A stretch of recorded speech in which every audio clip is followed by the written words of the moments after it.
আসসালামু আলাইকুম রহমতুল্লাহ। আজকে শহীদ শরীফ ওসমান হাদি ভাইয়ের বিচারহীনতার 10 সপ্তাহ অতিবাহিত হয়ে গেল। আমরা ইন্টেরিয়াম গভর্নমেন্টের ডক্টর মোহাম্মদ ইউনূসের কাছে বিনীতভাবে অনুরোধ জানিয়েছিলাম অন্ততপক্ষে শহীদ শরীফ ওসমান হাদি ভাইয়ের হত্যাকারীদের খুঁজে বের করে তাদের বিচার কার্যক্রম শুরু করার জন্য। কিন্তু ইন্টেরিয়াম ব্যর্থ হয়েছে এবং তারা একটি অজুহাত দিয়েছিল যে সামনে নির্বাচনের আগে আসলে এই বিচার কার্যক্রম করা পসিবল না।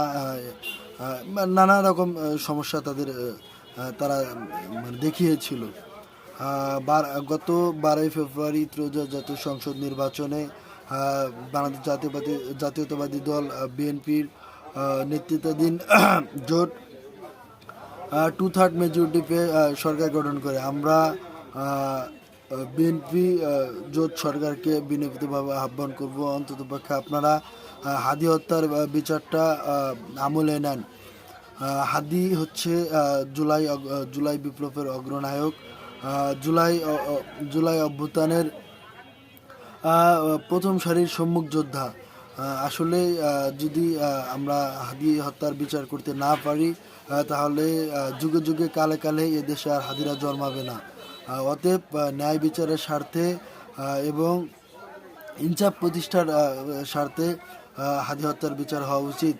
আজকে থেকে ঠিক 10 সপ্তাহ আগে এই দিনে ঠিক এই মুহূর্তে হাদি ভাইকে কথিত ছাত্রলীগের খুনি সন্ত্রাসীরা তাকে গুলি করে এবং তারা এদেশীয় এজেন্সির মাধ্যমে এদেশ থেকে ভারতে আসলে পলায়ন করে। আমরা জানি যে তারা কিভাবে ভারতে পলায়ন করেছিল। অবশ্যই এদেশীয় এজেন্সির মাধ্যমে তারা পালিয়েছিল। যদিও বা এদেশের প্রশাসন আসলে ঠিক সেইভাবে কাজ করতে পারেনি। তবু আমি শেষ মুহূর্তে একটি কথাই জানাতে চাই যে অন্ততপক্ষে হাদির হত্যার বিচারটা আপনারা করেন, ন্যায় বিচারটা করেন। হাদি ভাই আসলে বলেছিল যে আমাকে যদি হত্যা করা হয় তাহলে যেন আমার বিচারটা অন্তত করে। তো তার উপর যাতে জাস্টিস হয়, তার উপর যাতে ইনসাফ হয়, সেজন্য হাদি হত্যার বিচারটা আমরা চাই। জনাব তারেক রহমানের কাছে আমাদের বিনীত অনুরোধ, আপনারা হাদি হত্যার বিচারটা শক্ত হাতে আপনারা করুন ইনশাল্লাহ। আপনাদের প্রতি এই প্রত্যাশা কামনা রইল।